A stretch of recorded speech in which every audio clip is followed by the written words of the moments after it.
Right, so today we're really hitting fast forward on that time machine, you know. Hmm. We're going all the way back to ancient Persia, emperor's intrigue drama. Yeah, it's a good one. It's gonna be good. We're really gonna try and get up close and personal with Artaxerxes II. And I think what you'll find from all this research you've been doing is that he's a much more, complex figure Oh, yeah. than he's often given credit for. Definitely. It's less about just looking at one king's reign and more about this pivotal point Mm-hmm. for this whole empire that's kind of teetering on the brink. Right, and it's like you see these big names, Cyrus the Great, Rock stars. rock stars, building this massive empire across 3 continents, the Achaemenid Empire. Huge. But then you get to Artaxerxes II, and it's like, okay, Yeah. things aren't so glamorous anymore, are they? Not so much the golden age anymore.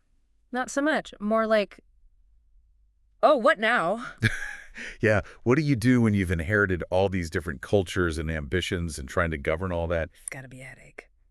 It's a lot more complicated than conquering in the first place, for sure. And then on top of that, you've got the family drama, Oh, yeah. which, let's be honest, is always a little more complicated when there's an empire at stake. Always. You've got the Battle of Canaxa in 401 BC, brother versus brother. Brutal.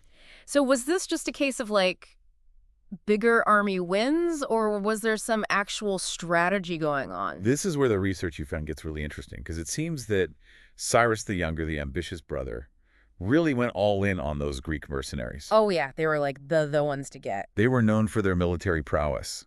But then you have Artaxerxes, who's got this massive Persian army behind him. Okay, so we're talking like David and Goliath here, but with chariots. Exactly. And what's interesting is that it seems like it wasn't just about brute force. Okay. Strategy cunning, even a little bit of luck played a part in this battle. Interesting. In fact, one of the sources you sent me mentioned that Cyrus might have been a little overconfident Oh, no. in those Greek mercenaries. Too much faith in the hired sword. Possibly. It's a tale as old as time. Right. But that's what makes it so fascinating. So what happens with the Greeks then? Well, it seems like Artaxerxes learned a very valuable lesson, Okay. because after Canaxa, he takes a completely different approach. Really? Less about conquering the Greeks and more about making sure they don't conquer him. Right. And from the research, it looks like he basically funded anyone who had beef with Sparta. Oh, so like play them against each other. Exactly. Use that Persian wealth to kind of stir the pot and weaken them from within. That's some genius level politics right there. It's a really fascinating strategy, right? Big. But this is where we get into the idea that while he was busy playing chess with the Greeks over in Greece, Yeah. trouble was brewing elsewhere. Always somewhere. Always. And this time it was a big one. Egypt. Egypt was a big one for sure. Yeah, it wasn't just a little, we're not so sure about this whole empire thing anymore kind of rebellion either. No, not at all. From the research you've gathered, this was a major blow to the Persians, like a full-on PR nightmare. Absolutely. And your research really highlights why losing Egypt under Pharaoh Nectanebo was such a big deal. It wasn't just about the territory they lost either, though. That was bad enough. It was the message it sent to the rest of the empire. It proved that the Persians could be challenged and they could be defeated. And probably had a few other rulers thinking, well, if Egypt can break away. Exactly. It really throws a wrench into the whole image of Persian invincibility. So now, on top of everything else, family drama, those Greek mercenaries acting up Artaxerxes has to worry about his whole empire potentially falling apart. It seems like it'd be more than anyone could handle, but then you remember. He ruled for 46 years. Exactly. That's longer than most Roman emperors. How do you even reconcile those two things? That's the million-dollar question, isn't it? And your research really hits on this incredible contrast, because on one hand, you have all these massive challenges facing Artaxerxes II, and on the other hand, you have him holding on to power for over 4 decades. So maybe not the conqueror his ancestors were. But different kind of leader. Right. More of a political strategist. Yeah, exactly. He was dealt a very specific hand, and he played it remarkably well. Don't forget the world was changing. The Persian Empire that his father and grandfather had built was facing new realities, new threats. So he was trying to adapt to a changing world. He was doing more than just trying. He was succeeding. And the research you've done shows that he understood something crucial about power. Sometimes survival means knowing when to compromise, when to consolidate your strength, and yes, even when to back down in order to fight another day. It makes you wonder, though, if all that maneuvering actually led to anything concrete. I mean, did he actually accomplish anything positive during his reign? Or was it just 46 years of putting out fires. Well, you've actually pointed out some of his achievements in your research. Oh, yeah. He invests heavily in infrastructure, roads, canals, those incredible palaces we still marvel at today. Those were more than just for show. They were also strategic. They projected strength and stability at a time when the empire desperately needed it. So it wasn't just about looking powerful, it was about building a strong foundation. Precisely. And let's not forget his diplomatic skills. After those costly attempts to reconquer Egypt, Artaxerxes seems to have shifted his focus to securing peace with neighboring kingdoms.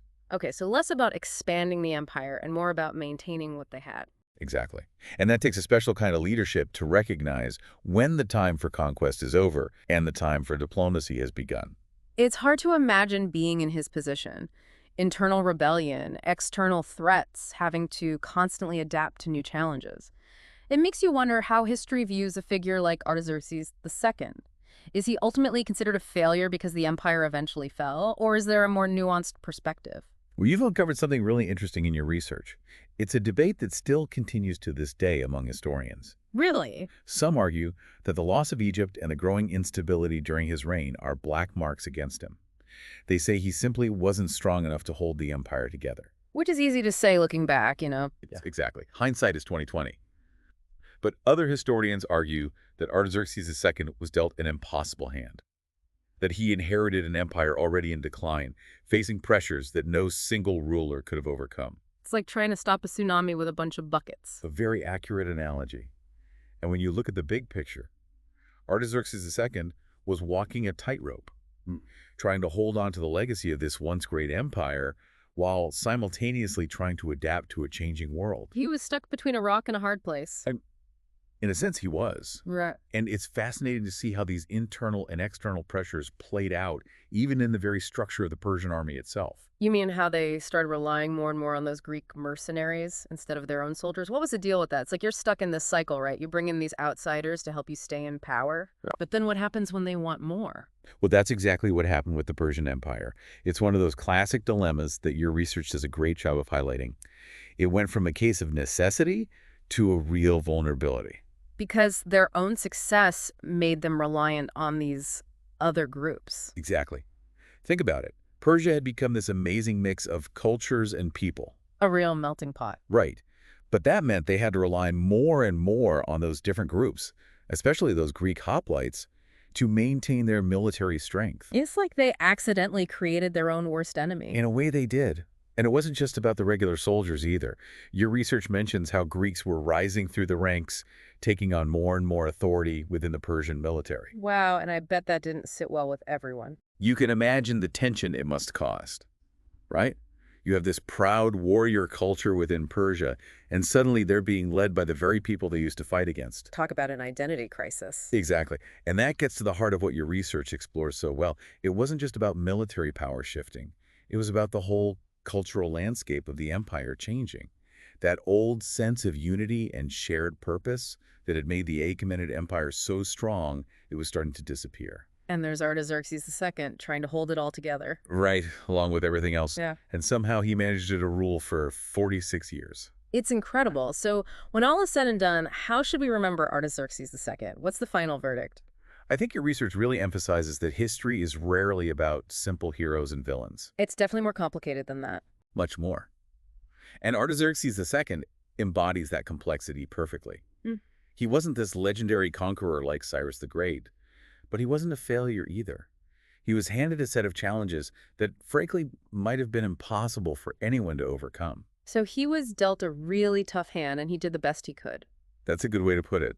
And I think that's something we can all relate to even today. Totally. We might not be ruling empires, but we've all had those moments where we're just trying to keep our own lives from falling apart. Exactly. Wow. And that's why studying someone like Artaxerxes II is so fascinating. It's a glimpse into this really pivotal time in history, when the old world was crumbling and new powers were emerging. And he was right there trying to navigate all of it. Trying and often succeeding. Remember, he did hold on to power for over 4 decades. That's longer than many rulers throughout history. It's pretty amazing when you think about it.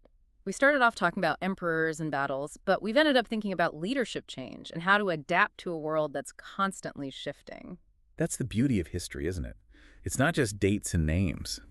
It's about understanding the human stories, the choices that people made, and how those choices led us to where we are today. Well said.